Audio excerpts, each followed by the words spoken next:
Hi అండి, మా ఇంటికి ఇప్పుడు పెయింట్స్ వేపిస్తున్నాము. ఎందుకు వేపిస్తున్నామో కూడా ఇప్పుడు మీకు వీడియోలో చూపిస్తాను. మీరు ఇలా చూసారా కనిపిస్తున్నాయి. మొత్తం కూడా ఇలా పెచ్చులుగా ఊడిపోయింది. చూడండి, ఇలా ఊడిపోవడానికి కారణం ఏంటో తెలుసా అండి? ఇక్కడ చూసారా, సిమెంట్ ఇలా అంటా ఉంటే పడిపోతుంది. దీనికి అంతటికీ కారణం కూడా మనం ఏదైతే ఈ బిల్డింగ్ కట్టేటప్పుడు సిమెంట్లో కానీ ఇసుక అది కలిపినప్పుడు ఉప్పు వాటర్ వాడారట. ఇక్కడ బీభత్సమైన సాల్ట్ వాటర్. అంతేకాదండి, వాళ్ళు చేసిన తప్పు ఏంటంటే ఇక్కడ పెయింట్లు వేసేటప్పుడు కూడా సాల్ట్ వాటర్ ఏదైతే సాల్ట్ వాటర్ వేసి కలపటం వల్ల ఇలా మనకి ఊడిపోతుందంట. సో చూస్తారా, ఇలా చేయటం వల్ల ఎంత లాస్ అయ్యాము. మామూలుగా చెమ్మ ప్రాబ్లం ఉందండి. చెమ్మ అంటే మీకు తెలుసు, వాటర్ పైప్స్ ఏదైనా లీకేజ్ ఉన్నా అలాంటప్పుడు చెమ్మ దగ్గర ఊడిపోయిందంటే ఒక అర్థం. చెమ్మ లేని ప్లేసెస్లో కూడా ఇది పెచ్చులుగా ఊడిపోతుంది.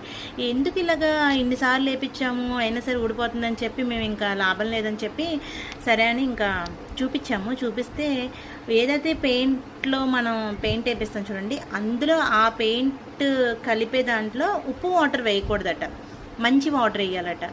ఆ మంచి వాటర్ అంటే మినరల్ వాటర్, అంటే కుళాయి వాటర్ ఉంటుంది చూడండి, అలాంటి వాటర్ వేస్తే నో ప్రాబ్లం అంట. ఉప్పు వాటర్ వేపించి ఎప్పుడైతే మనం పెయింట్ వేపిస్తామో అది కంపల్సరీగా కొన్ని రోజులకి పొక్కిపోయి పడిపోతుందట పెచ్చులుగా. ఇంకా అలాగే ఇప్పుడు వాటర్ ప్రూఫింగ్ పెట్టిస్తున్నాము. అదేంటంటే ఇదిగోండి, ఈ బాటిల్.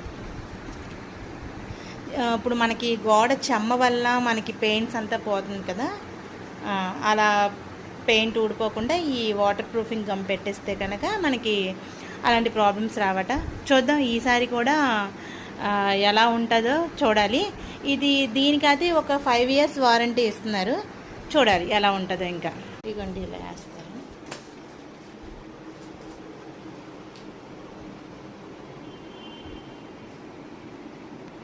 ఇప్పుడు ఏదైతే ఈ ప్రాబ్లం నేను ఫేస్ చేస్తున్నాను, బట్ మీకు కూడా చాలామందికి కూడా ఇలాంటి ప్రాబ్లం ఉండొచ్చు. సో మీరందరూ కూడా ఒకవేళ మీకు ఇది యూజ్ అవుతుందేమో అనుకుంటున్నాను. ఈ వీడియో నచ్చినట్లయితే లైక్ చేయడం, షేర్ చేయడం, సబ్స్క్రైబ్ చేయడం మర్చిపోకండి friends. Thank you. Bye. See you.